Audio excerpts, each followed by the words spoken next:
Two trucks having sex. Two trucks having sex. My muscles involuntarily flex. Two trucks having sex. Two trucks having sex. My muscles involuntarily flex. Two pickup trucks making love, American made. Listen up, Autobots and Decepticons. You're listening to Prime Cuts, a non-linear history of the Transformers franchise on television. I'm one of your hosts, Audrey. I'm your other host, Mara. And tonight we asked the brave question of, what if a production company just fucked up everything so bad? Yeah, so we've got 2 episodes this week. Both of them are about the aerial bots, because, they were born 4 weeks ago, and they have basically seemingly become the main characters for the next few episodes. One of them is kind of important. It introduces a lot of, stuff that would be, critical to the lore and backstories of a lot of characters later on down the line. And one of them is really bad. So, unfortunately, we have to start with that one first. Aerial assault. It's been a while since we've had some good old-fashioned Orientalism. It really hits you with the racism immediately. And I will say, somehow... It's been several episodes and a bad Japanese accent since we've I forgot last about seen that guy. Orientalism on this level.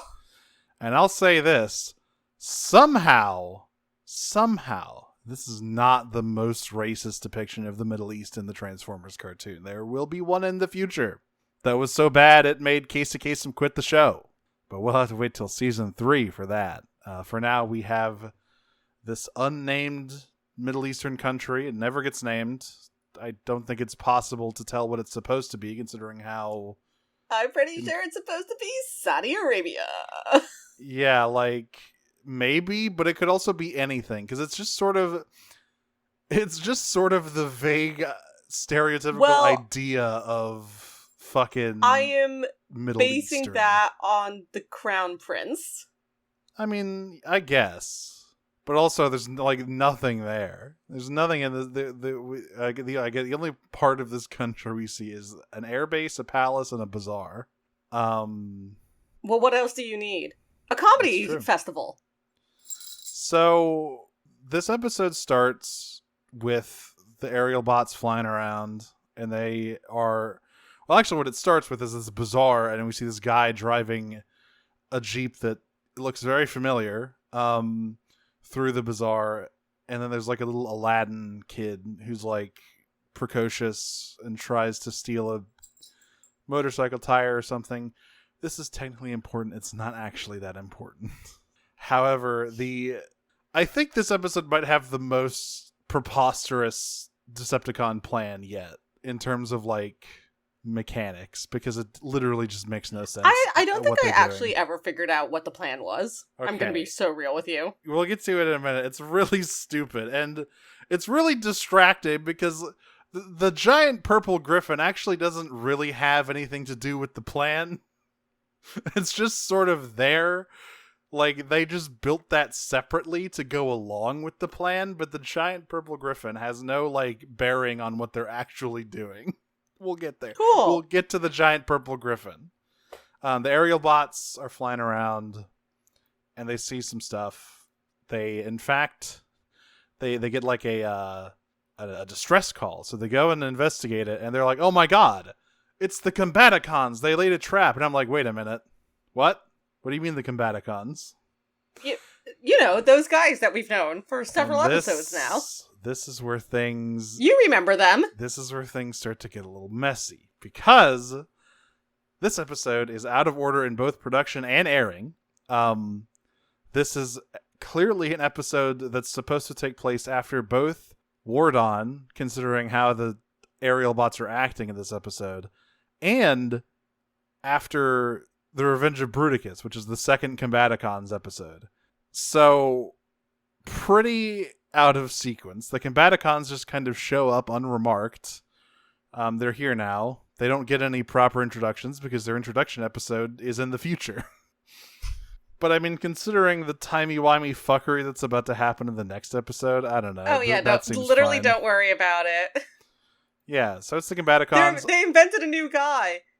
They can fly. Oh, damn, what are they calling them? Flybots? No. Decepticons. What? Yeah.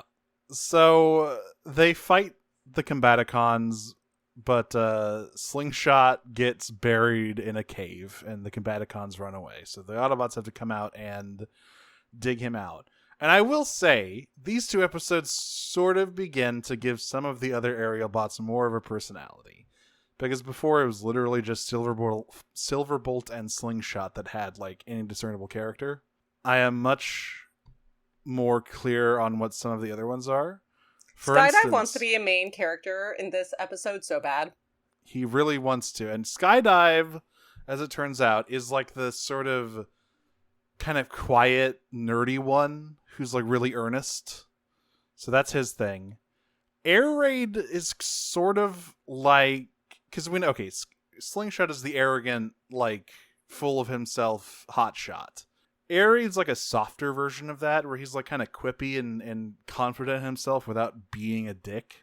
And I'll get back to you about Fireflight. I don't really No, you know. won't. It's okay. I'm not even sure he talked in the next episode or this one.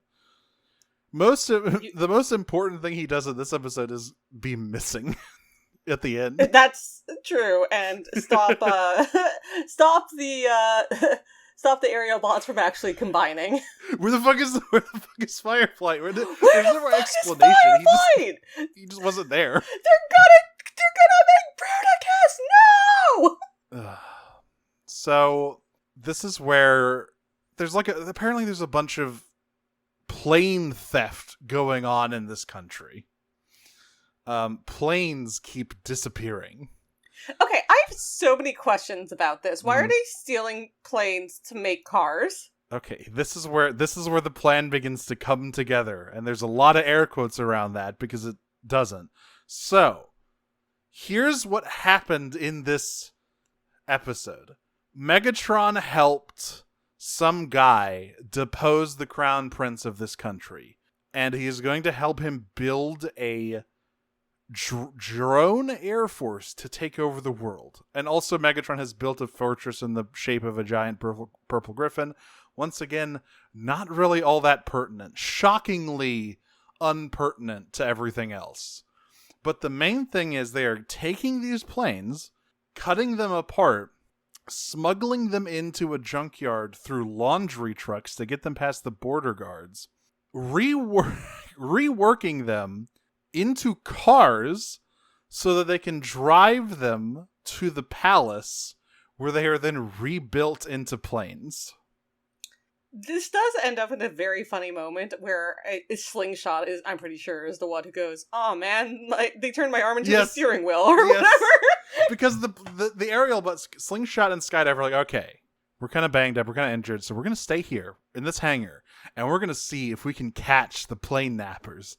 And then the next scene is them getting hacked up into pieces and put into a laundry truck. They are fine, by the way. They're fine. Again, it's like the Constructicons turning Optimus into a sewer gator. It's fine. All I could think about was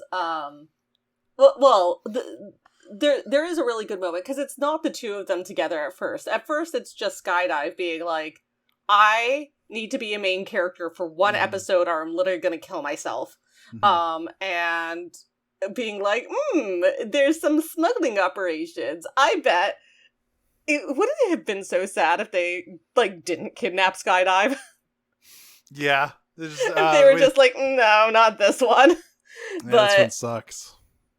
Yeah, Skydive's like, I bet if I just stick my landing gear out like a woman trying to hitchhike, putting her leg out, that they're gonna gobble leggings. Yeah, exactly. That they're gonna gobble me right up. Oh no. And Slingshot overhears this, is like, well, I guess if I have to be here anyway, I might as well join Skydive and make sure he's okay. And Silverboat's like, sure, dude. Yeah, man, whatever. Yeah, Silverbolt like, at this point is like, is this like a kink thing? I don't know what's going on here. I'm just not gonna ask. He has like a small little smile when Slingshot says it. He's like, "Of course, Slingshot. Sure." And it's like condescending prick. Oh no, I'm a defenseless F-15 Eagle sitting on this runway. I hope no. I hope no one comes out of the fog and comes fucks me. Yeah, no one comes out of the desert and comes fucks me. So the young street urchin Hassan follows the trail to and sees all of the parts in the fucking in the laundry truck. And also they've turned off the aerial bots radio transmitters, but they can still talk to each other. There's a really funny scene. Yes. I was gonna say, Hassan. Yeah. Just really quickly. It gets better over the course of the episode, but the first line that he says is maybe the most annoying voice I've ever heard in my life. Yeah. There is in general some incredible voice acting in these episodes. In the next episode, when they get time travel, and they go, ah! Let me tell you, young Alpha Trion really threw me for a loop when I heard him. Oh my god! Like, what the hell? Alpha Trion. I'm sorry to skip ahead, but the fact that he grew his metal beard. What? Hi, excuse me? Don't worry about it. No, I'm worried. It's too late. I am concerned. So, yeah, Hassan helps these guys out. Yeah, as you said, they pop out of these laundry baskets. All of their limbs have been taken. So they're just armless. But Hassan helps them rebuild themselves, except he can't find Skydive's main console. So he glues a car radiator to his chest instead. There's a shot when we reveal the palace airfield with all the drone jets, and it pans over. And in the corner of the screen, completely unremarked upon, is your first sighting of the giant purple griffin. And I just about lost my shit. It's just sitting there. Yeah, obviously. I have to reiterate, the plan is to build a huge drone air force. The Griffin has nothing to do with that. It's just a mobile base that Megatron built that for some reason he has built. What do you think the Saudi military looks like? They would love. I mean, look, considering all of the shit that people say they'll do, oh yeah, we can totally build a hotel or a ballroom in the middle of this skyscraper over a bridge or whatever. We can do that. I bet someone has promised them, yeah, we'll make a giant purple griffin moving fortress for you, and it'll play FIFA. That'll be $2 million, please. And then they, change their names and move somewhere else. Anyway, Megatron has built a giant purple griffin. He has basically said, he helped Ali overthrow the government, and now this guy's gonna give him an infinite plane setup. Which is very funny because he's already got a lot of those. It's but maybe true. Yeah, I guess he doesn't have a lot of faith. There is. It is very interesting in this episode in particular, but also the opening of the next one. That the Decepticons seem unusually keyed in to geopolitical happenings. Yeah. Here. This is a recurring thing. I felt Dick Cheney's ghost rise up from hell to possess Megatron in this episode to fuck over the Middle East one last time. This really is a recurring thing. Do you remember the short arc in... I don't know if you read this, the post All Hail Megatron stuff when they were on Earth? Yeah. Do you remember So you remember when the Predacons were, teamed up with China and the Combaticons were teamed up with North Korea? Vaguely, yes. I remember that all the teams were we are going to find human state allies to be with. I don't remember the details of who they all ended up with, but yes, I do remember that getting a combiner team in particular was the new Cold War, basically. Yeah, that was a weird thing. So yeah, also I have to say, the whole thing is that Megatron wants enough planes to, take over the world or whatever, right? And I guess specifically what he wants to do is control the Middle Eastern oil fields, right? That's what he's gunning for. Obviously, he's all about that energy. Right, because again, the ghost of Dick Cheney has risen up from That's right. hell to possess him one last time. Gone too late. Yeah, gone. Should have gone earlier, old Dicky boy. And yeah, he's just gonna be like, yeah, I'm just gonna build a bunch of planes to like help me control that. There's like 4 of them, and also it really seems like this process would take a really long time to get like a sizable drone air force going. The fact that you are stealing planes, smuggling them as cars into the palace, and then rebuilding them into planes, which, by the way, simply would not work. You can't just make a you can't just make a car out of a plane. They're different machines. You can't just They work the same, right? Yeah. Hey, I know that on the Boeing 777s, those engines are made by Rolls-Royce, and that's a car company. Look, you can So just I don't know what down, I see past your tricks, witch. You just break down a MiG-12 and you can build a Ford Explorer. That's just how it works. That's right. And like the other ones are by GE that also does GM. General Motors. Also does cars. See? You can't fool me. Machines is the same. Machines is the same. And So, I'm sure if you asked any of the elite trying, they would agree with you. That's right. So, of course, the aerial bots discover this. They blow the Decepticons' cover. The other Autobots are called in, but Slingshot can't get in the mix yet because he's still missing his console. Luckily, Hassan has snuck into the giant purple griffin to steal back the missing part of Slingshot. Meanwhile, we get more stuff with the Combaticons. Skydive has a comment here to Hassan, who he's like figured out is this like, engine genius, basically. This mechanical genius. And he was like, Hassan, if I showed you my weapons console, could you make something similar for Slingshot? And all I could think was, Hassan, I showed you my weapons console, please reply. Well, also the comments that the spoilers Prince Jamal makes towards Slingshot at the end of stuff is like, what's going on? Hey now.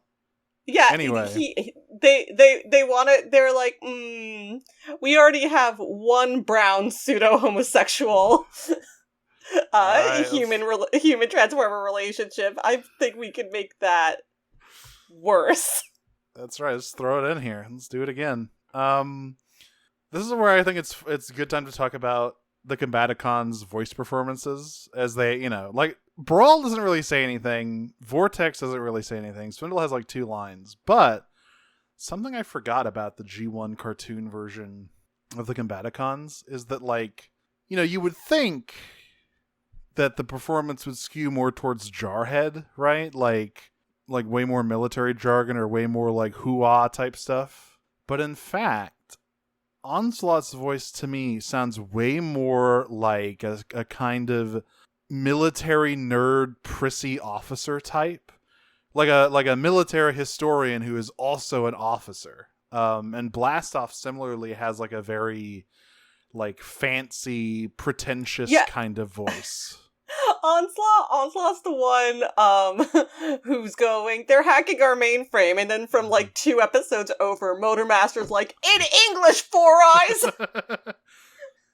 They're fucking our pussies! They're fucking our pussies! Yeah, the Combaticons, let me tell you, after Superion's weird voice in the last episode, I was so happy when they transformed into Bruticus and he sounded like a big dumb giant robot. It's like, that's a combiner voice. Where he's like, I am Bruticus, I smash you. Yeah, I mean, I will say, with the combiners in general, obviously they weren't thinking about this in the 80s. They weren't thinking about anything in the 80s. No. I don't think they had a single coherent thought while working on this show. As demonstrated by this episode's airing order. By the purple griffin sitting in the middle of the airfield. But, in the comics, the, like, idea that being a combiner takes more of your like CPU, Mm-hmm. and that it's literally harder to think because Yeah. there's 5 or 6 of you in there, and it's taking more energy. I do think it's like very interesting. But yes, Bruticus, they all sound like idiots except for Superion. Yeah, I guess the and Fensor doesn't sound that stupid. the Autobot combiners generally sound less monstrous. I mean, They like sound the less yeah, monstrous. They still sound pretty stupid. They all Yeah. sound like Metroplex, who is not exactly bad in 1,000 here. no, and they're not exactly going to start spouting long lines of dialogue. They're pretty limited, but I mean, it's sort of the thing. It's like also it depends on how in sync all of the components are. So that's why Menasor is like a fucking barely coherent freak, because all of the Stunticons' only unifying like ideology is I want to fuck shit up. And similarly with Bruticus, all of the Combaticons have very Well, hey, differing. that's only Wild Rider. Everyone else is focused on loyalty. It's just Wild Rider who's like, I want to. I will bust you up. Similarly, the Combaticons Wanna all bust have the very nut. differing ideas about war, but they all love war in different ways. So Bruticus is just a war machine that exists to kill. That's a fun idea. Anyway, he gets slapped around by Superion once they are able to form him, because Slingshot gets his console back and Fireflight shows up. I don't think it's ever explained why he wasn't there. He just wasn't with the rest of them. Like why he's the one who gets like buried? No, but he wasn't no, even, sorry. because that was Skydive and Slingshot. But Fireflight right. at the end is like, oh, we can't form Superion. Fireflight's not here. Why? Where'd he go? Wasn't he captured? Was he on break? I thought he was captured separately from Slingshot and Skydive. He had a little ouchie. He stubbed his toe. Did I just make that up? Wasn't he trapped in a wall? No, that was Skydive. That was Skydive. Okay, never Excuse mind. me, I that have was no idea what I'm Slingshot. talking about. Then Skydive helped Slingshot out, and he also got some rocks falling on him, but he wasn't injured. No, Fireflight was just not there. He was having tea with fucking Perceptor or something. I don't know. Well, you know what? Hey, bud, it's hard for me to see if you have a personality if you don't show up in the fucking episode, asshole. Anyway, Superion forms. They save the day. And as it turns out... Wait. No, I got it. This is the continuing of his being Mike Wazowski'd. Yeah, wait, he is the one who got Mike Wazowski. He is the one who got Mike Wazowski'd. Holy shit. This is it. This is a purposeful bit. I'm convinced now. Fireflight is eternally Sir not appearing in this episode. Okay. So, Superion beats the shit out of Bruticus, saves the day, and as it turns out, oh my god, that street urchin that helped Skydive and Slingshot, why, it's Prince Jamal. It was him all along, because he's actually, like, he loves fixing up junkers, and this is the line at the end where Slingshot's like, gee, I didn't, you shouldn't have given me the fucking parts of your own car if I didn't know you were that. And oh wait, yeah. Sorry. There's one thing I want to mention before this very last scene, which is that who even is it? It must be Blastoff, I think. Yes, he's the only other Combaticon that talks a bunch. Yeah, I think it. Well, most importantly, he's the only flyer that's not a helicopter. So I think it must be Blastoff, but Blastoff literally, like, as Silverbolt is racing to try to stop Bruticus, like, catches up with him and literally gives them the, oh hey aerial bots, we thought you were dead. Yes. Which I do think is very funny. Anyway, yeah, at the end, they find out that they've been working for a Saudi prince, and the Autobots will be showing up at the Saudi Comedy Festival. Yeah, I was about to say they're all a part of Saudi, Project 2025 or whatever, 2030. Saudi Vision 2030, that's what it is. Yeah, Optimus Prime's gonna hang Riyadh's out the new hot ticket, baby. Yeah, they're gonna move the Ark to fucking Riyadh. They're gonna hang out with fucking Ronaldo. It's gonna be great. And yeah, this is the line where Prince Jamal says, like, oh, Slingshot, we both know that I love fixing up a junker. So it's like, oh, okay. Slingshot, are you like a court concubine now? What happened? What's going on, man? Jamal looked at him and went, I can make him better. I can fix him. Literally. So yeah, and the giant purple griffin, once again, it didn't matter. I don't know why it was there. It's like the most infamous Megatron plan, because it's just completely inexplicable and never really like remarked upon by anyone. Like nobody says, what the hell is that? For me, the most interesting part of this Megatron plan is how explicit he is about like the geopolitical climate. Yeah, he's literally coup. He's like, we're gonna fuck up the Middle East. For real. It's like, damn, dude, okay. I mean, listen, I get it. Like, this was the 80s. So it was sort of like peak CIA giving the Taliban guns time. Like, that's right. Peak Cold War being fought over the Middle East. But this episode is dedicated to the brave Mujahideen fighters of Afghanistan. Enough. We're going to the next episode. War Dawn. War Dawn. All right. This is kind of an important one. And by the way, shocker, guess who's back from fucking Vacation Island? Thundercracker and Skywarp are here. I was about to say, like the Elite Trine back together for the first time in Redacted. Yeah, like yeah, I was really and surprised actually like doing the things they do. Yeah, Skywarp teleports. He teleports. Starscream gives birth. He has a great line when he dumps those hostages, by the way. Because he says, because the aerial bots are chasing down the Elite Trine, and because they have a bunch of human hostages, it's never... I don't know why they have these hostages. It's never explained. Okay, so I want to talk... Yeah, this is never explained. And this is the other part of, like, the geopolitical stuff, I guess, that the Decepticons are oddly involved with right now. But I want to talk about how this is actually described, because the words... So the aerial boat, it starts with in media res with like the aerial boats in hot pursuit of the Elite Trine. Yeah. And Slingshot's complaining. He was like, I don't know, like why, like humans suck, man. I'm over them. Like, why are we even bothering to save some stupid humans? And Silverbolt's like, some stupid humans.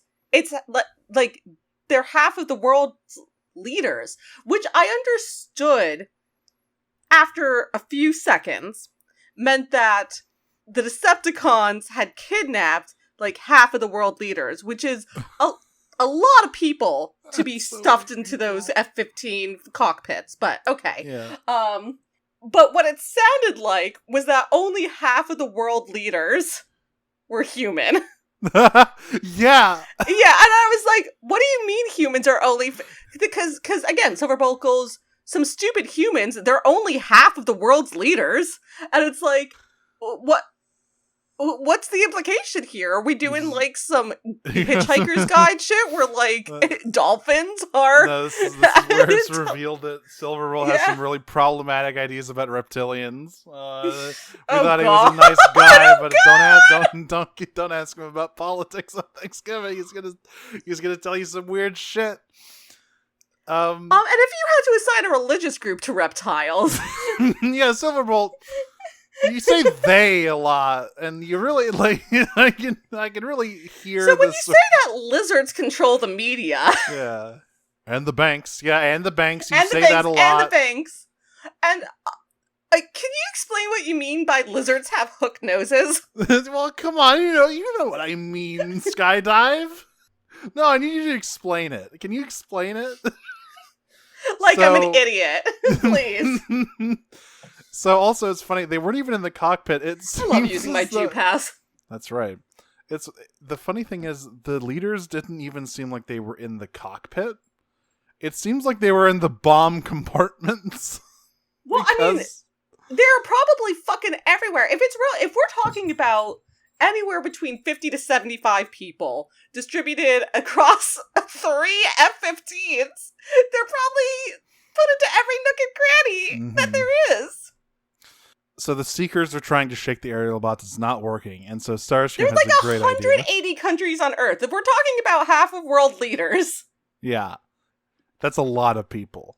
It's a lot of people. Starscream has an idea about how to shake the aerial bots. He says, "There's only one way to get those aerial bots off our tail, and that's to dump the Chumps." And he dumps all of the guys out. It is really funny, though. Like, but, thankfully... So this episode, I would say, maybe more than any other one we've actually watched, establishes the Decepticons as being bad people for the love of the game. Yes. G1, unlike many of the series, the canons that would follow it, has a very black and white view of the Decepticons. There's no nuance to them. These are not oppressed peoples who were revolutionary and then ended up going too far and became genocidal, as a boomerang effect, basically. As is the case in many of the other canons. They're just the guys who suck. Yeah. And this episode, maybe more than anyone else, any of the others, is a real return to form of them just being shitty assholes for being shitty assholes' sake. It was the 80s. There was no nuance. You just had these are the bad guys and these are the good guys, and the good guys fight the bad guys because the bad guys are evil. I mean, hell, it could be worse. It could be G.I. Joe. Oh, man. So, thankfully for all of these all these dignitaries that are falling out of the sky, the soft, yielding, I would say pillow-like chassis of all of these fighter jets are there to catch them, and they'll be fine. The aerial bots just fly under these people, and all of them basically just fall on top of them. I was just thinking, all of their bones are broken at the very they died. least. And also, they're all on the outside of the planes. They died.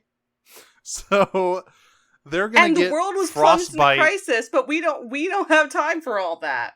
No. So when they get back to the Ark, the other aerial bots are like, I don't know, man. Those Seekers, those Elite Trine, they were flying crazy. It was so cool. And Ironhide's like, why are you talking about the Decepticons like you think they're cool? And Slingshot says, well, they are. Okay, my favorite, the actual line that Silverbolt says in response to this is really good. Completely flat. This is the delivery where he goes, they're also evil guys. What about those people they dumped? Yeah, I love, because all the other aerial, it's I don't know, they're well-built, competent, which citation needed. Well-built, I will competent. say they did a pretty good showing in this one. Yeah, they're just they're it's fine to respect your enemy, and then Silverbolt's like, they're also evil guys. Let's keep that in mind. They're all evil. Verbatim. They're also evil guys. What about those people they dumped? And Slingshot goes, has a real... that could have been an accident. Silverbolt, Slingshot's like, we don't know how those people got there. What? Maybe they didn't do it on purpose. You don't know. And Silverbolt's like, are you serious? And Ironhide's like, I'm going to pop you in the jaw. If you punks have been fighting the Decepticon as long as we have, you would have been saying shit. And Optimus steps ahead and puts his hand on his chest like, no, but that's the thing, Ironhide. These are babies. They don't know anything. Optimus is like, Ironhide, I'm gonna need you to go touch some grass because you're beefing with 3-week-olds. He literally says they were only born 3 weeks ago. Look, Optimus, I ain't too proud to punch a baby. Oh, but only if it's Christian. Knock that Christian baby right out of the park. I'm just saying the aerial bots are lucky Cliffjumper isn't around these days, because they would be dead if he heard them talking like that. That's why he's not around anymore, because they had to get rid of him so they could introduce the aerial bots. It would have been too much friction otherwise. That's right. It would have been like, oh, well, of course. That's why he had to go on permanent vacation with Skyfire. Yeah. Sorry, I just keep thinking about them saying with their whole chest that Power Glide is the only flight capable. Only play capable at Autobot outside of Cosmos. No one. They Unpersoned. Said that with their whole chest. He is. Fucking Skyfire got Leon Trotsky for unknown reasons. I don't know why this happened to him, but it did. Anyway, Teletrain 1 says there's some crazy shit happening on Cybertron. We got to get up there and check it out. So they go. I have a question about Omega Just one? Supreme. Yeah, I have a question about Omega Supreme. He is specifically built to be like a spaceship. He's like a big robot. Why is he so fucking broken? Why does he suck so bad? He gets to Cybertron and he's like, ooh, tummy empty, I can't fly back. Something about the travel really fucks him up, apparently, because last week he just fell apart. He just literally exploded. Like, man. So emo, he fell apart. Do you need, like, some new fuel pumps or something? Why is your fuel efficiency so ass, dude? But of course, that's only so that he can't participate in the events of the episode because he's too big. So they just have to, like, say, oh, he's out of energy, so he can't do anything. I'm really trying to think if there's any like Transformer thing that shows Omega Supreme being a cool, unbeatable badass. It might literally only be the end of War for Cybertron Siege is the only time that is the case. Every other time he pops up, consistently throughout the entire thing. Yeah, because then he disappears, so he doesn't get to be around to be jobbed out. He shows up once. Yeah, sorry. I thought because there are certainly episodes within G1 where he is that. But if you're talking about consistently through an entire piece of media, I guess animated, kind of, but that's also a little more complicated, right? Like, there's other stuff going on there. Man, comparing animated Omega Supreme and G1 cartoon Omega Supreme in my head was not flattering to G1 Omega Supreme. Holy. Anyway, they're on Cybertron. And would you fucking believe it? Shockwave's up to some bullshit again. You know what's crazy about this? And if you can believe it, it's Shockwave Saturday once again. You know what's crazy about this plan that I realized when I was watching this? This is kind of what his plan was in Dark Cybertron. I mean, sort of. Kind of. It's a little different because in Dark Cybertron, what he was trying to do... Dark Cybertron was an accident. He didn't, try to... Okay, well, the time travel was an accident, but his actual plan was that he was going... It was really hard. It was kind of abstract, but his plan was that he wanted to make the Cybertronian Empire stretch unto infinity by removing the concept of time and making Cybertron the only thing that exists in perpetuity forever in all states. Remember how he was supposed to be really smart?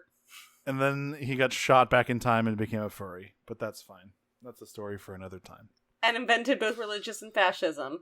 But this time, it's the chronosphere, and all it does is it can send people back to before time, before the beginning of the universe. Mm-hmm. So I guess Megatron's... Is this a Chrono Trigger joke? Yes. It doesn't really work. It doesn't have the same amount of syllables in it.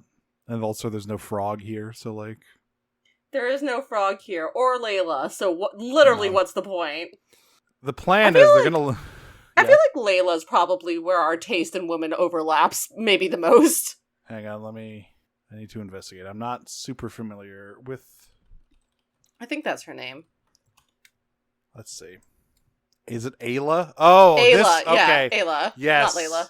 I know her. Yeah, she's she's the fucking buff lady with the big club, right? Okay. She's a cave woman, yeah. Yep. So, you might be right about that. I feel like our taste in women overlaps fairly significantly here. So the plan is they're going to use the chronosphere to shoot all of the Autobots back in time before the universe was created so that they will no longer be a problem. Which, to be fair, is a pretty good plan, I guess. Is it? I mean, it's shown to do what it's supposed to. So if it had gone off without the Autobots noticing, I feel like there's a difference between pretty good execution and a pretty good plan. Look, we're just coming off of the giant purple griffin. All right, it's all in relatives. We're just coming off one of the worst episodes that we've had to watch this season. So, while which, the like, Autobots actually says a lot, given like the last couple of seasons that we watched, that like Aerial Assault was genuinely probably one of the worst episodes we've watched this season. pretty and bad. it was still more enjoyable by about a mile than the best that the War for Cybertron. Yeah, because it was dumb and like funny.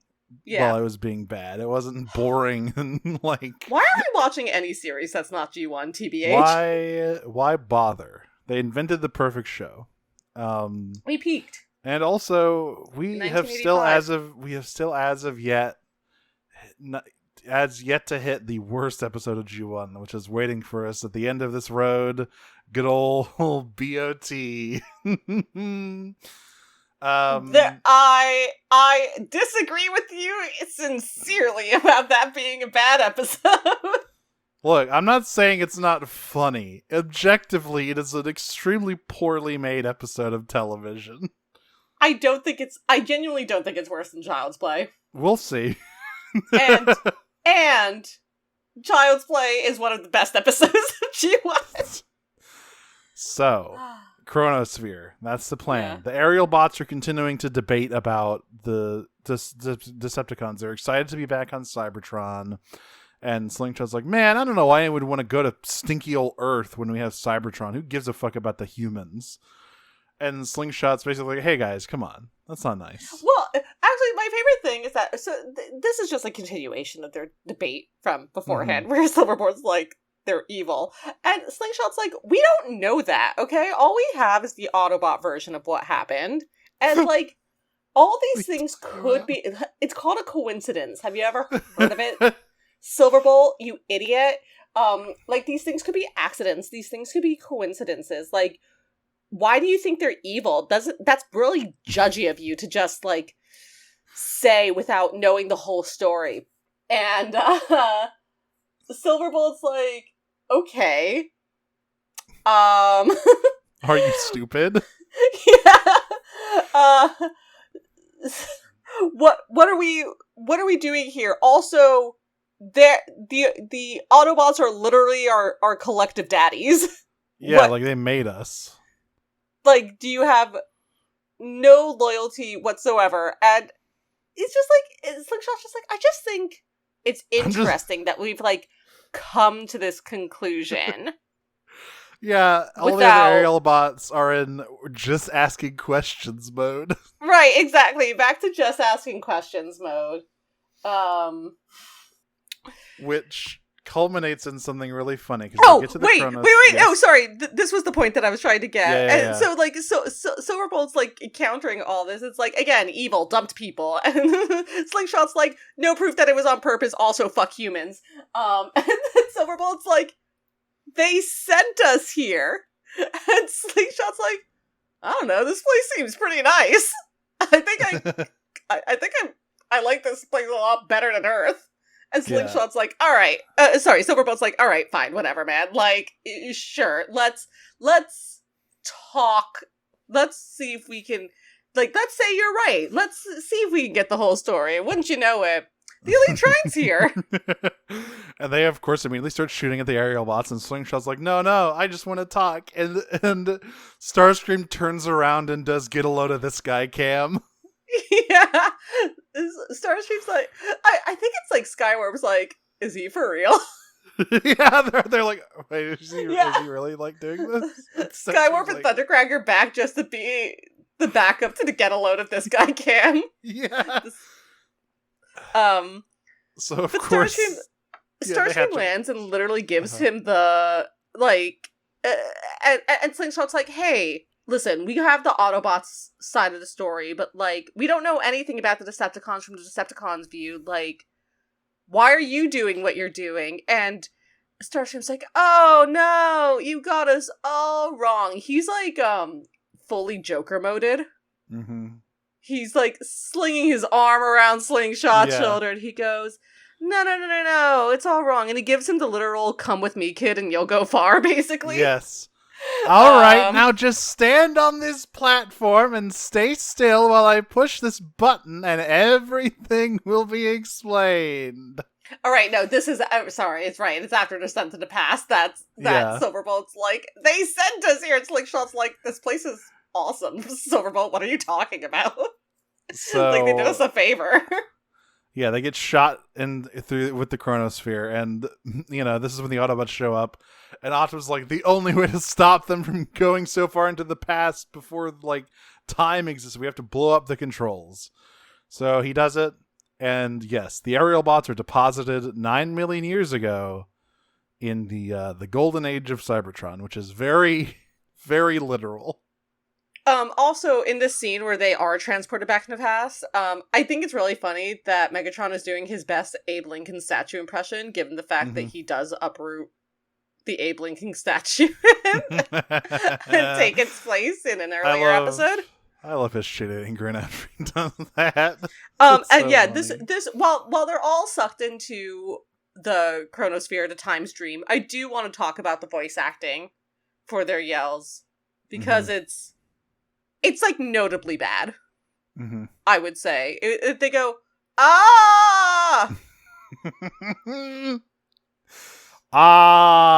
Yeah, no, it's literally like sucked through the time stream. It's literally like sticking your tongue out at the dentist. Ah. Yeah, totally flat affect. Ah. Anyway, my psychiatrist to me, Chatterine Pax isn't real and he can't hurt you. Chatterine Pax. Okay. Yeah. Yeah. So yeah, they get there and everyone's like, yeah, Silverbolt's like, they sent us here. And they're like, I don't know, that seems cool. And Silverbolt's like, yeah, this is right before the Decepticons ruined everything. And Slingshot's like, you don't have proof of that. The Autobots were in the war too. And Silverbolt's like, because they were attacked. They were attacked. They had to. It was a defensive move. And Slingshot says, whatever. And they come across the docks, and here he is. Orion Pax.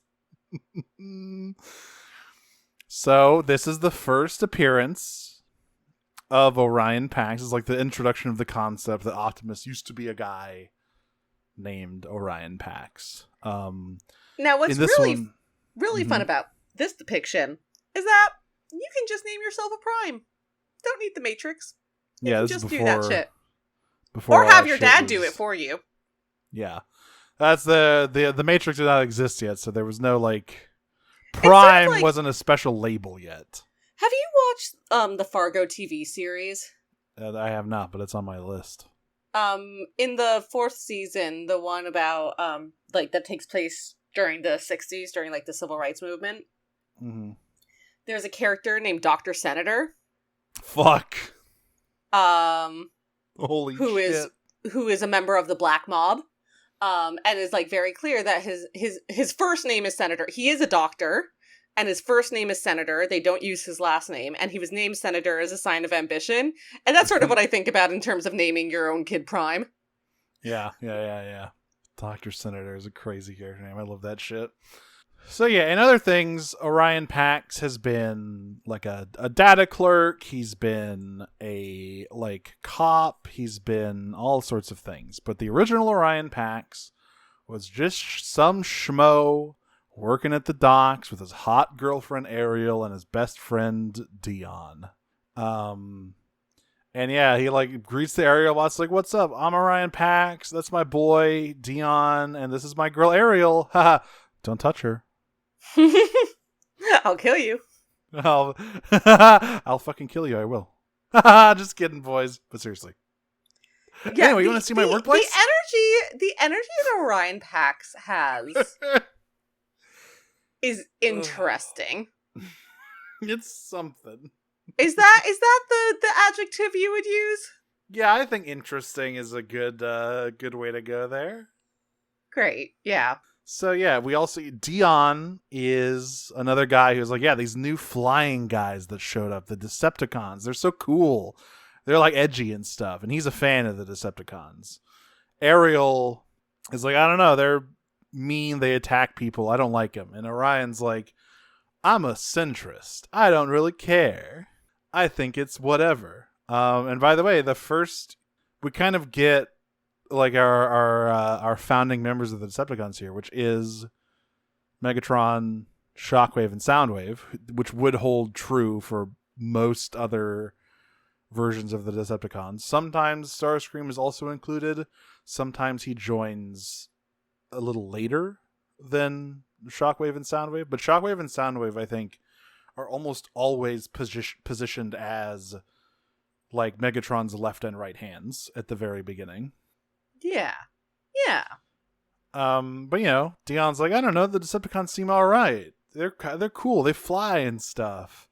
And Slingshot's like, yeah, man, I think they're pretty cool. And Silverbolt. It kind of feels so. The introduction of Decepticons kind of feels like when One Direction hit the scene. Yeah. Whereas, like, suddenly there is this new group that I woke up one day and everyone knew very well, and I had never heard of before. Mm-hmm. And Zane was there. I love this exchange between Slingshot and Silverbolt because they see the Decepticons flying overhead, and Slingshot says, "The Decepticons! Boy, this be a great time to get to know them." And Silverbolt is behind him, and just goes, "You just got to learn things the hard way, don't you? You just gotta make everything so fucking difficult." Well, this is after they established that at least the Decepticons weren't going to shoot at them because they had no idea who they were. And Slingshot's like, oh god, are they going to shoot at us? And Silverbolt's like, no, this is 9 million years ago. And Slingshot's like, well, why does that mean they wouldn't know who we are? And Silverbolt's like, we were born 3 weeks ago, Slingshot!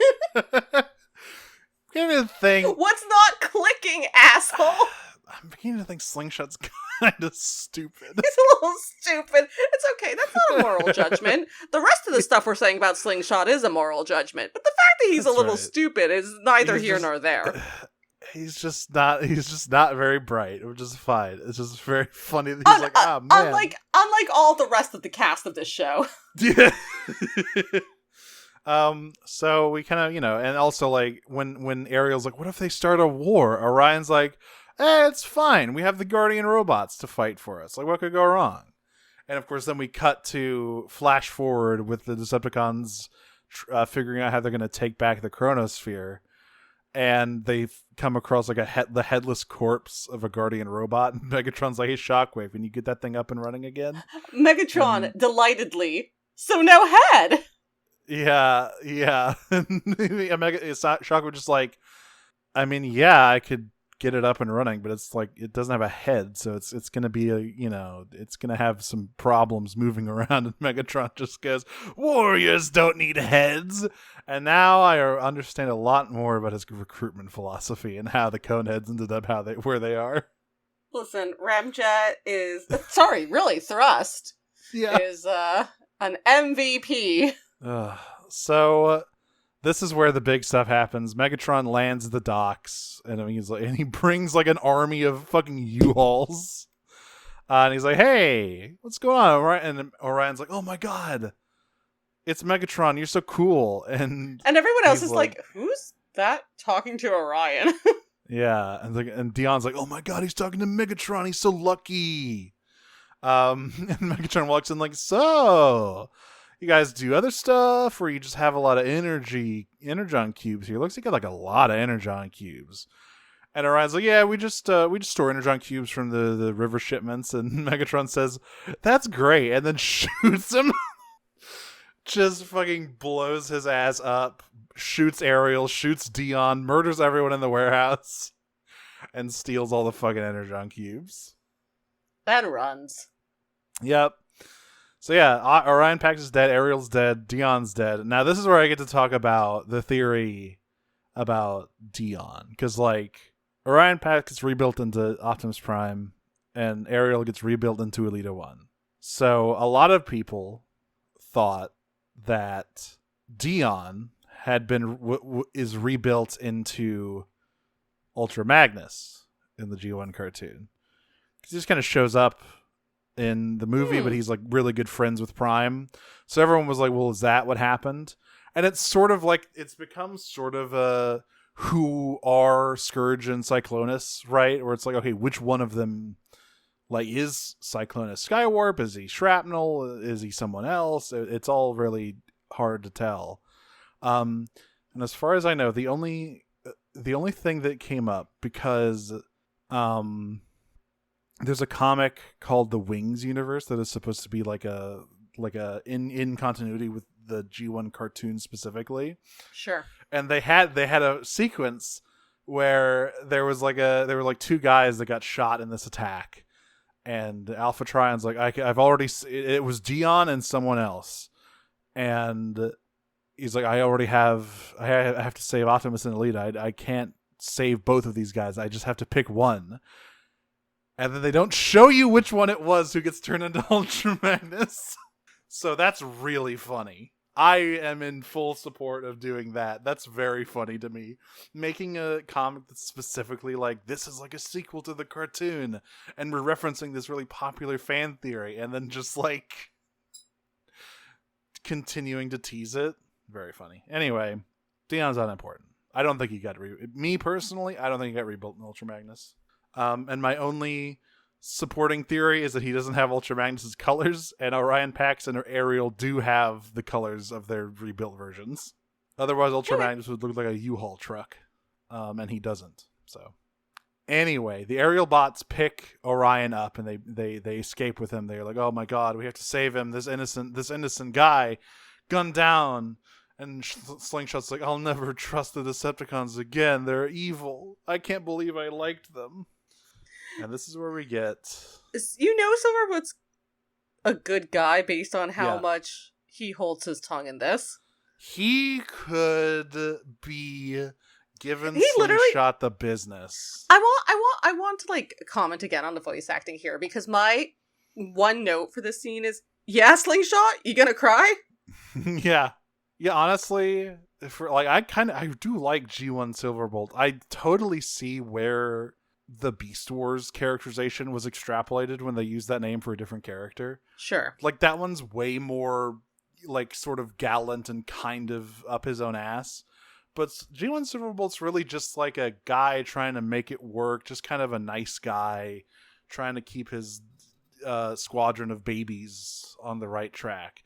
He's almost got, like, youth pastor energy a little bit sometimes. Anyway, they knock on a door and it's I see what you're getting. It's young sexual Alpha Trion. They meet young sexy Alpha Trion. You know who else rose up? Optimus Prime. Right. Our father, who aren't right here on the ground. Our father in the next room over. Yeah. I was really distracted by Alpha Trion's voice in this scene. I thought that something had gone wrong and they were using one of the Aerial bots' voices. Why? You don't think that fit? Okay, I don't. Here's my hot take. I don't think Alpha Trion's young voice is any more distracting than Orion Pax's voice. No, but it's specifically it makes sense for Orion Pax to sound like because that, he gets like rebuilt. I understand. Yeah, Alpha Trion. On top of the fact that he has a mustache, as we have covered briefly, that his beard apparently grows.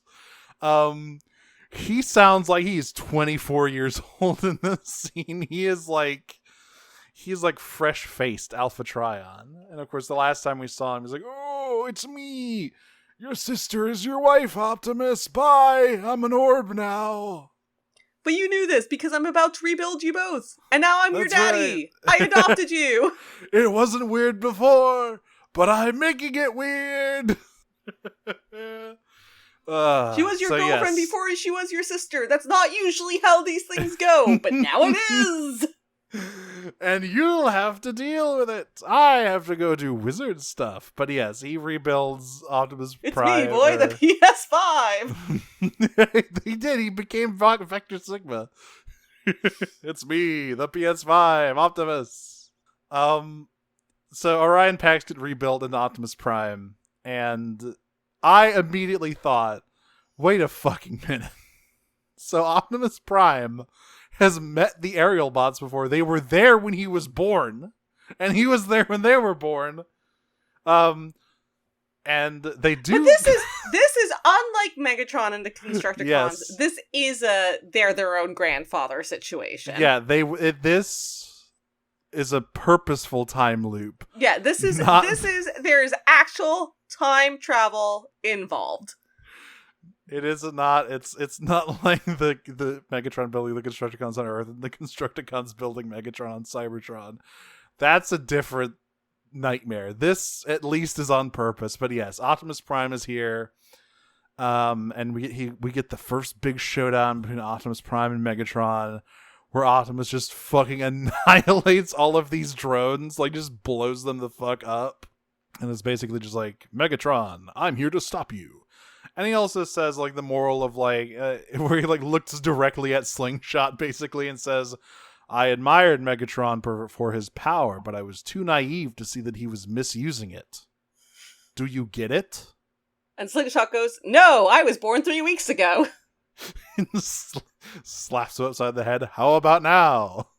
Yes. What? And Silverbolt just puts a hand on Optimus's arm. It's not gonna happen, man. He's got a fucking head like a coconut. Nothing gets through there.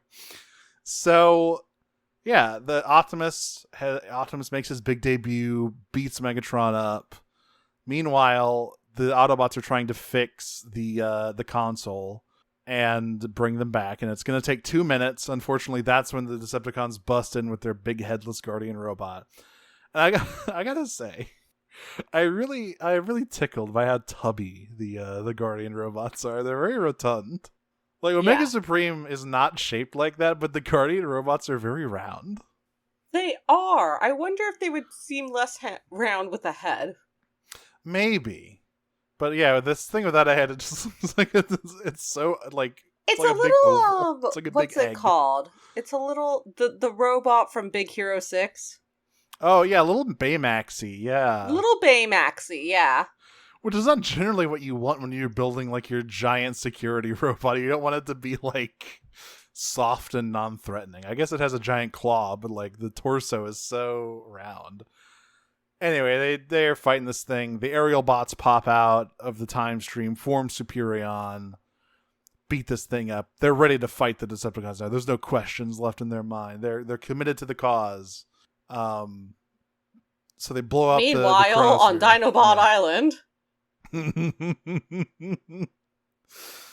Look, they sorted all that out. For now, it's fine. For now. Until Grimlock gets mad again and fucks off.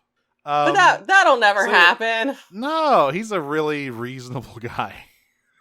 With no anger issues at all.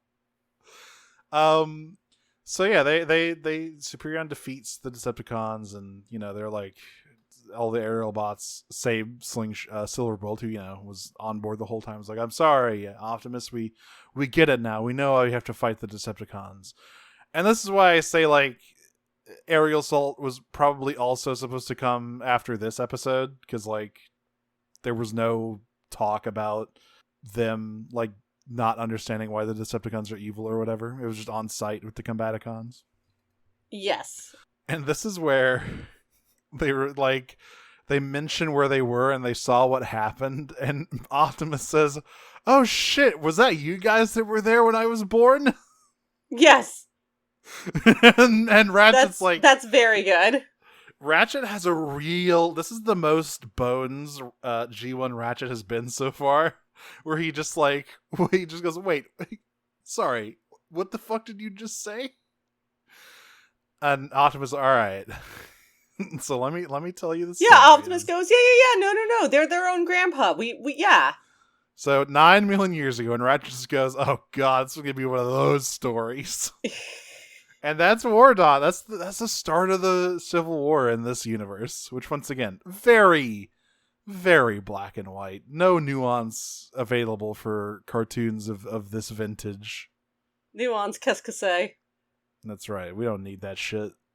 I mean, like I said, it's important. Oh, I also I forgot about the, like, weird stinger of, like, the other aerial bots, or maybe it's Optimus going, like, Alpha Trion, my girlfriend is still at the warehouse. She died too. Can you help her? And he goes, I guess. And they walk off, and And Albatrine goes, huh, a female elite warrior. I think I'll name her Elita 1. And he just walks into his fucking wizard Yeah. shack. Like, all right, man, whatever. Wanna comment on that more? No. I mean, she's not going to show up in the other episode, so I guess it's fine. Yeah, by the way, this is the last Elita 1 appearance, is this episode. She doesn't appear ever again. And what a great one it is. Yep, she gets fucked up. She, like, both her and Orion get pretty fucked up as far as, like shooting in this show. They both get shot right through the chest. She gets, like, one hit KO'd right through the chest.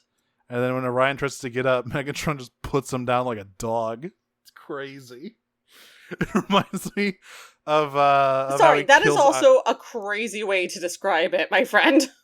That's what he just, like, the way he just casually, like, raises his arm and just blows him away. I think it's the like a dog that I'm focusing in on. Well, it's like how he kills Ironhide in the movie, right? Just, like, completely nonchalant, execute point blank. That's still the coldest shit Megatron ever did. That shit's crazy. Just blew his head smooth off. Anyway, that's Wardon.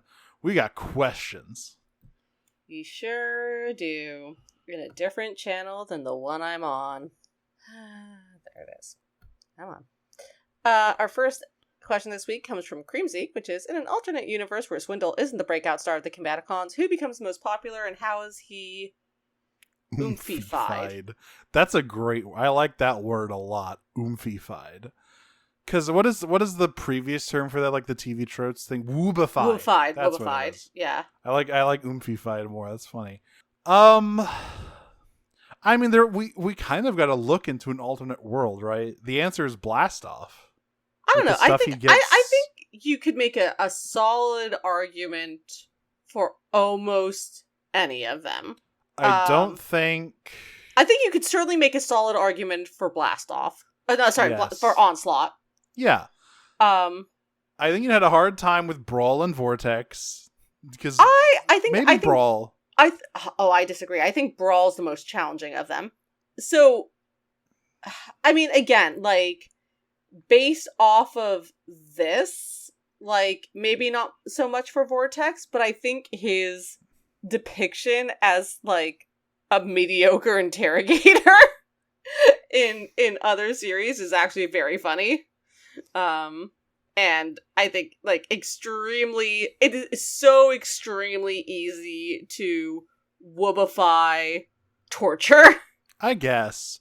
But, like, you know, the angle that they took Blastoff's character in the comics is, like, the reason that's, like, and technically that happened already, so it's like, I can't live in the hypothetical, but it's already coloring my thing of, like, also Blastoff, like a lot of space-based characters. Okay, sorry. I thought you were just talking about, like, G1, but I see what you're saying now. Now I get it. Yeah, the whole stuff with him and Onslaught in Till All Are One. But, like, also the thing about Blastoff, even discarding that interpretation of the character, the thing about Blastoff that, you know, you could just, a lot like Cosmos, you could lean in on him being really lonely, because he's like the fucking orbital strike guy, so he's just up in space all the time. You know, it's really easy to sort of lean into that. I think it's easier to lean into that and, like, the impersonal nature of his more than Vortex, who enjoys Pinocheting Autobots, I guess, if you want to use a verb. That's like his hobby. It's literally what he does. I love that. If we want to use a verb, you say as you use a proper noun. That's right. Well, look, that is literally what he does. That is his specific form of interrogation. Is, like, strapping people to his alternate mode and flying like a maniac. Brawl probably couldn't work. He's just kind of the dumb muscle. Brawl I think there's like those kinds of characters can have like a sort of earnestness to them that kind of cuts through a lot of stuff. Like, yeah, he's the dumb muscle. He loves blowing stuff up, but, like, I think you could do something with that. Listen, I think you could do something with anything. I do think Brawl is the most challenging. I think Vortex is the most challenging, but we all have our differences. Decepticon Ruby asks, clearly the answer to Giant Purple Griffin is Giant Red Hippogriff, each sold separately on Hasbro Post Doi. Anyway, what is your bespoke IDW-esque rewriting of the timeline of how the Constructicons made Megatron and are made by Megatron? No, we can't do this. I can't think about it. It makes my head hurt. Like, okay. Nope. I just tried to think about it and I felt something pop. So no, we're not doing this. Yeah, There's no way you can make it fit. Ruby, I got you. So here's my bespoke retelling. So once upon a time, there was a writer's room, and there was a lot of cocaine in that writer's room. And that's the end of the story. They're like, shit, did we have an origin for the Constructicons? Nah, it's fine. Do we have an origin for Megatron? I don't know. What if the Constructicons built him? Okay. God. I mean, okay. If you want, once again, I can use my continuity skills, my knowledge, to answer this, because there's kind of an answer. Because as I said, the explanation in the Marvel comics for where all of the season, like that 1985 toys, like pop into existence from, is that they were all consciousnesses stored on the Ark that were like backed up on the Ark, and then they just built new bodies for them on Earth, so that so you could do a thing. We will see that more explicitly with the Combaticons. Yes. So you could like have a thing where the Constructicons were a pre-existing group that were they helped in like the construction of Megatron or whatever. Something happened to them. Their consciousnesses were preserved, and when Megatron needed a secret weapon, he busted them out and built new bodies and made Devastator and stuff. Do you think you it's could like do it? A Mickey 17 situation where it's Kind like of. A desperation to get off planet. Yeah, maybe. But you don't have to do any of that because the whole thing is stupid. So it's fine. You can just not think about it like I do. And in fact, that's the best thing for your health. That's true. I can vouch for that. Hey, remember that time Blastoff had feelings for Onslaught so unrequited that he took a bargain to have the whole team brainwashed? Could this blast off ever? No, but I do love that. I love that storyline so much. Because it ends bad. It ends really bad. And you know me, I love bad endings. I love endings where people are kind of emotionally fucked up and things are unresolved and all that stuff. Folks, we love sad gay robots. That's right. Beachcombers, number one bro, Cha asks, have we become unstuck in time, or has the presence of the chronosphere simply left the time warp effect where the Combaticons got made before the Stunticons? Please see my previous answer about the amount of cocaine in the writer's room. And much like me, I can point to an example where something like this was used as an excuse before, where like in the Fun Publication comics for like the convention circuit, when they were doing stuff in the universe of Transformers Cybertron, which has a truly ridiculous, like the fact that Hasbro tried to make it into a sequel to Energon, despite everything about it being a completely different show, just meant that literally everything was a huge continuity error. And Fun Publication, but everyone called them on it because everyone loved Energon so much. yeah, it's Aaron's favorite. But like Fun Publication, because like the whole plot of that show is like Unicron has collapsed into a black hole. And it's the Unicron singularity. So Fun Pub was like, wait, hang on. Unicron collapsing into a black hole is like such a big thing that we could technically excuse any continuity error ever in anything away by saying it was reality warping effects from the Unicron singularity. So, aerial assault happened because of the Unicron singularity. That's fine. It's done. It's the easiest thing in the world. Too easy, isn't it? Too easy. Does performing reconstructive surgery on someone give you the right to rename them? Okay. No, this is actually genuinely the craziest part of this entire thing of Albatross being like, I've saved their lives, and now I've given them new names and also adopted them. It's like, what? It's like if like a surgeon brings you back from a heart failure and says, hey, your name is Jeff now. Like, what? Yeah, I decided. You're Jeff now. It's the fucking top surgery comic. Who do you think took your name? Your favorite Pokemon is Scyther. What's yours? Scyther, I guess. Your name was Optimus Prime. What's yours? Optimus Prime, I guess. Okay, Dad. Okay. Are you my dad now? That's right. Wait, you woogie, also woogie, rebuilt woogie. Boogie Woogie. Yeah, I didn't think about that until now. That is really something. Really? That was like the first thing I was like, what do you mean you're gonna name her Alita 1? She's not a dog, dude. That is a sentient person you're talking about. Alpha Trion is, living in isolation has kind of made him a little kooky. Yeah, they like wave it off because he's an old man. Yeah, but it's actually incredibly vile shit. Except he wasn't back then. He was like young and hot and had like a sexy voice. Like, hey, I'm Alpha Trion. I've got a small mustache instead of a big beard. Yeah, see, I was more worried about the beard growth than the naming thing. But now that you mentioned that, we that's still also have not figured that out, by the way. Did not get an answer. No. I guess maybe it just takes a really long time for Transformers beards to grow. Like a really long time. They grow? Period. The fact that they grow, period, is distressing to me. They're made of living metal, or maybe like you can manually add to it. You can put more. Well, I'm getting old. I should make like an old man beard. So I'm just gonna like grab some scrap metal and melt it down and put it on my beard. The fucking potato heads in Toy Story. Yeah. Coil, head on. Asks, judging by Ratchet's reaction at the end of War Dawn, it seems Optimus might have a history of giving long-winded accounts. How detailed do you think OP is at telling stories?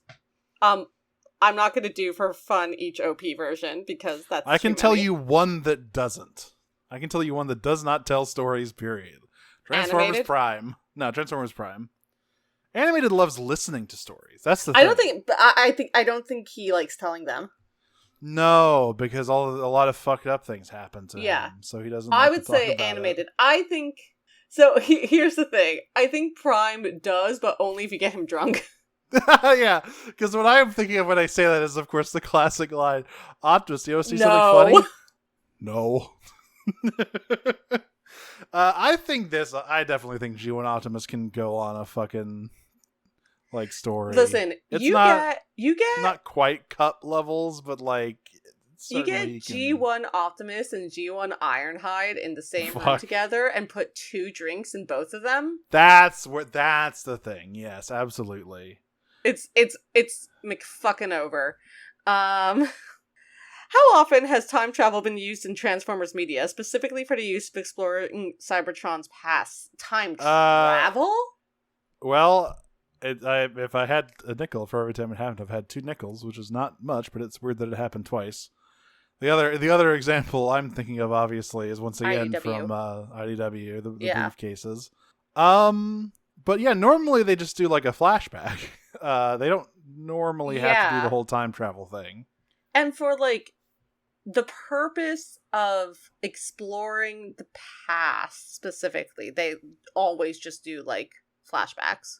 Yeah, time travel is relatively rare in Transformers. Like, doesn't really happen all that much. Once again, it's weird that it happens so much in IDW, although once again it's only really twice, and one of them was an accident.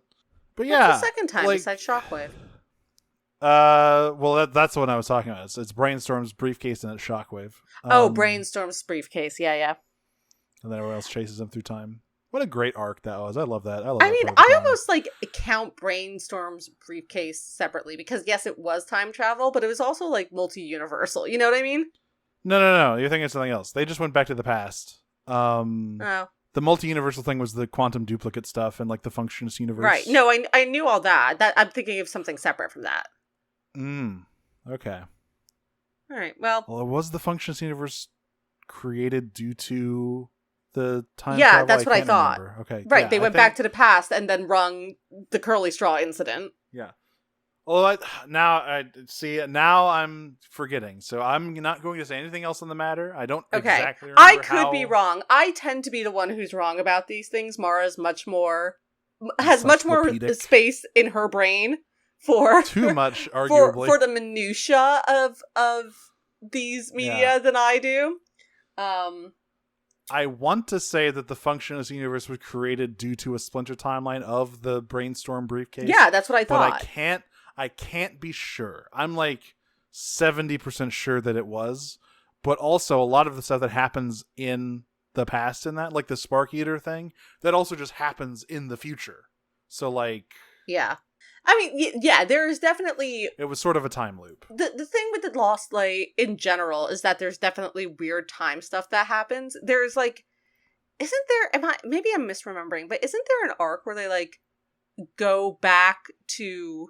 Maybe it's part of the Brainstorm briefcase arc, but like part of it is that they just go back to like before Overlord went... like rampaging on, like I have this memory of like pipes, so of them like meeting pipes, like basically a quantum ghost of pipes. There's something like that. There's also the Necrobot who can time travel. Necrobot, great guy. There's really children Reaper.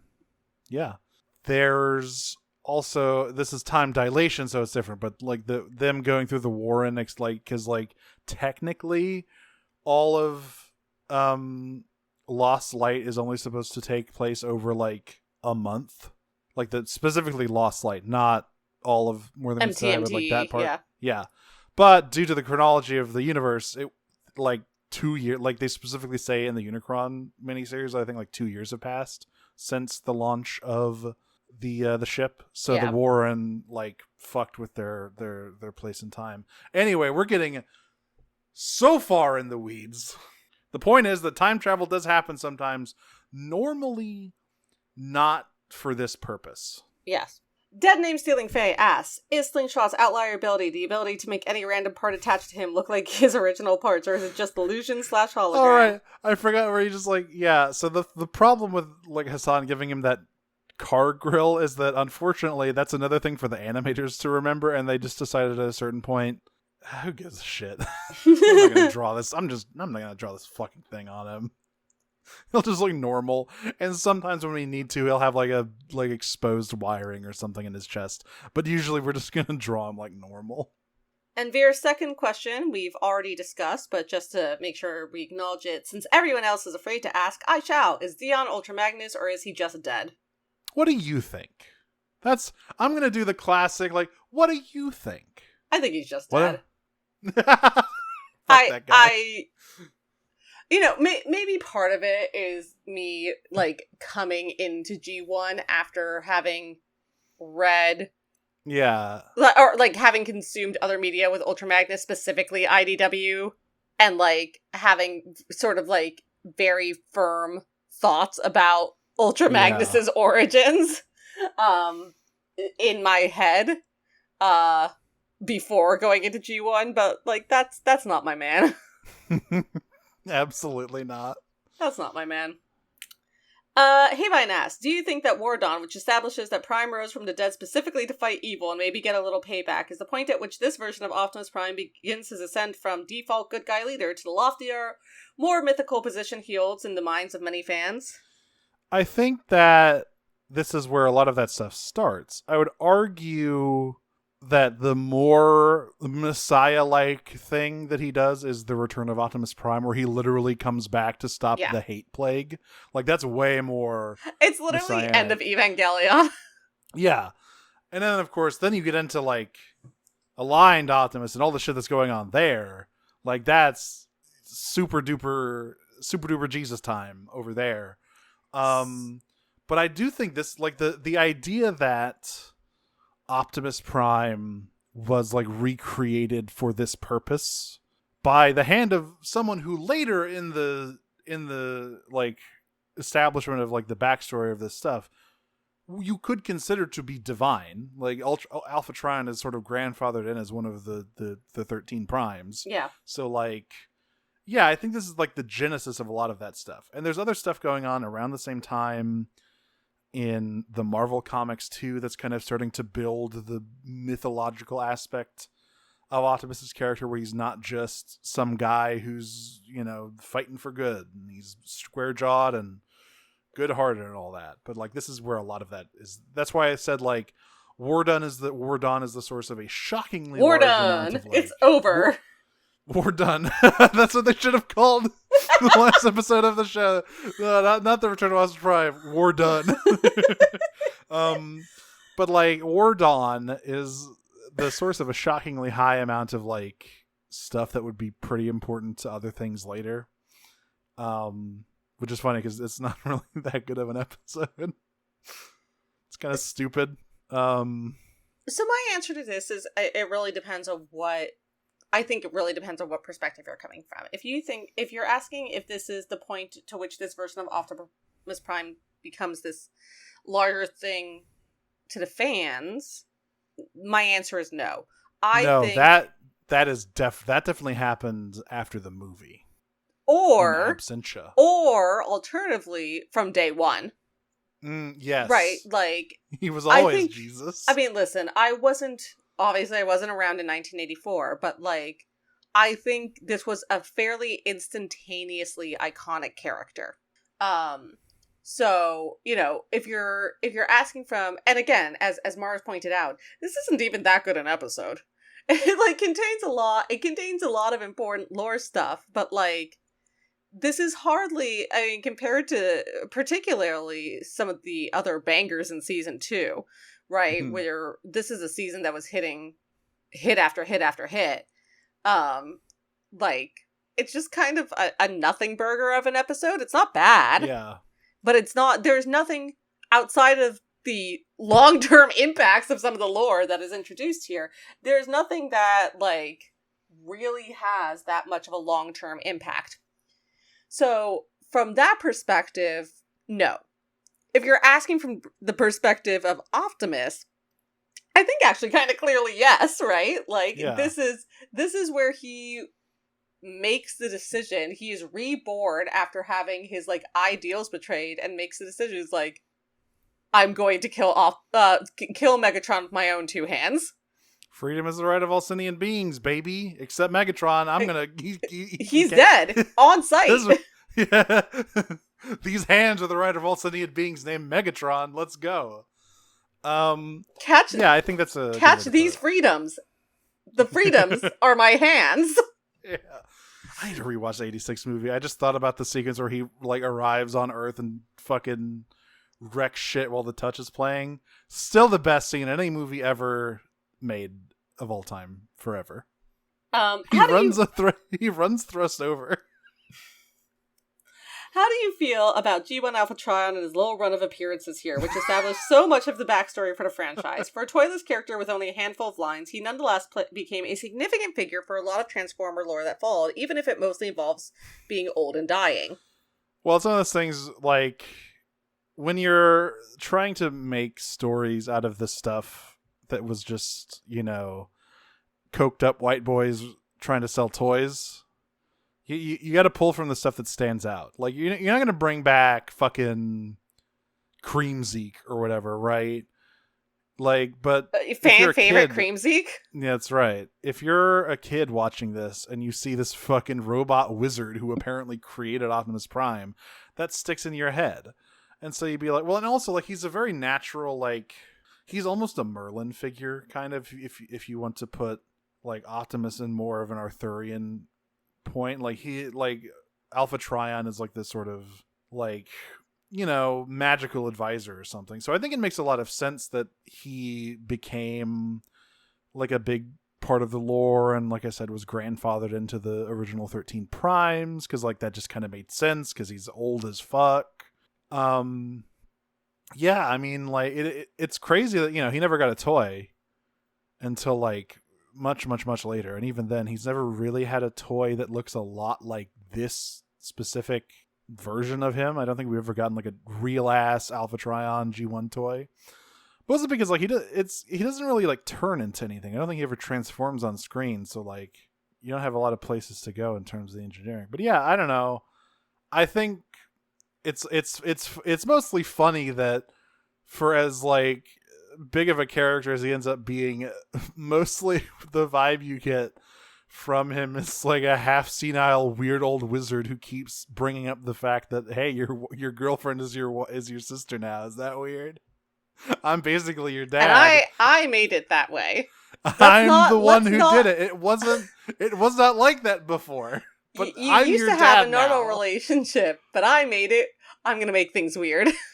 Things are gonna get weird. I'm gonna make things weird. Yeah. So yeah, that's why. I mean, he popped up, said, "Hey, your girlfriend's your sister," kind of when you think about it, because I'm your dad. He became an orb and then died. So. Yeah. Our last question comes from Wildwide Briscoe. How do you guys feel about Orion Pax being the same initials as Optimus Prime? Do you think Prime / Vector Sigma / the Allspark / the Matrix could have been more creative with either of his names? It wasn't him. Whoa. It was fucking Alpha Trion. Yeah, no, okay. You're describing a lot of stuff. Primus does not exist in this show. The Matrix doesn't exist yet. Vector Sigma is an orb that makes babies. Sorry, it has quick no question. other. Does Primus exist in the 86 movies or just Unicron? So Primus is not a thing at all in the G1 continuity. In this continuity, Unicron was created by some space monkey guy named Primacron. Primus is like a thing in the comics first. Like he's a Marvel Comics thing. And then... Of course the British reinvented God. So... like that's where that stuff, and that's also where you get all of the like primordial Primus versus Unicron stuff, and like that would obviously lean into stuff in Cybertron and various other Galaxy Force if you want to be like that, and other stuff like that. But yeah, Primus is not a factor in the cartoon, and as I said, the Matrix doesn't exist yet. They invented that for the movie, so like that isn't a thing that's in the writers' minds. The Allspark definitely doesn't exist yet. That would not exist until the Cube. Yes. Although there is a concept called the Well of Allsparks that I believe is introduced in Beast Machines, but that's a different thing. But yeah, I mean, they just called him Orion Pax because the matches the things, and that's also. We know who renamed him, and it's fucking Weird Alpha Trion. It's like, I saved your life. This is your name now. Goodbye. Go kill. Anyway, give your sister / girlfriend my love. None says, okay, wait, what? Well, I'm your dad now, you see. So if I rebuild Ariel, then, just think about it. And Optimus pauses and says, I'm not going to. I don't want to. Goodbye. And anyway. that's the show. We've been Prime Cuts. I'm ending it on that note. It's late. I need to get to bed. It is. We had so many IDW tangents this episode. Yeah, we also spent 20 minutes before we started recording talking about Hades too, which is on us. Yeah. That's on. Yeah, that's nobody's fault but ours. Yeah. Absolutely. I'm Audrey. You can find me on Tumblr and Blue Sky, Optimum Prime. That's my funny robot internet joke. You can listen to the other podcast I do called Pot of Greed, and that's about Yu-Gi-Oh! Hell yeah. I'm Mara. You can find me on Blue Sky at maraweaver.biscuit.social and Tumblr, Cyclonus with a 5 at the end of it. And of course, we are a part of the Noise Space Network, noisespace.xyz. You can find all sorts of shows like ours if you can go there on your internet browser and download the audio files or use your podcatcher. Like I'll post a Where are you going with this? Instruction. I don't know. It's late. I'm spinning out of control. Thinking about the Constructicon time loop too long made my brain explode. It's fine. Why don't you hit that Patreon? Oh yeah, patreon.com/Prime Cuts, where you can help me pay for my medical bills for the operation to remove the knowledge of the Constructicon time loop from my head. This is your burden forever. No. And of course, thank you to our $10 Elite Guard tier patrons, Sabrina Steele, and They Call Me the Inner Gobbler, the way I be eaten Cybertronian ass, who finally revealed themselves in the Discord. So there you go. The secret come out. Yeah. Well, until next time, I am going to allocate all of my funds into building a giant purple griffin in the middle of the desert. Transform and roll out. I'm gonna dump the chumps. Transform and roll out. Peach. Peach.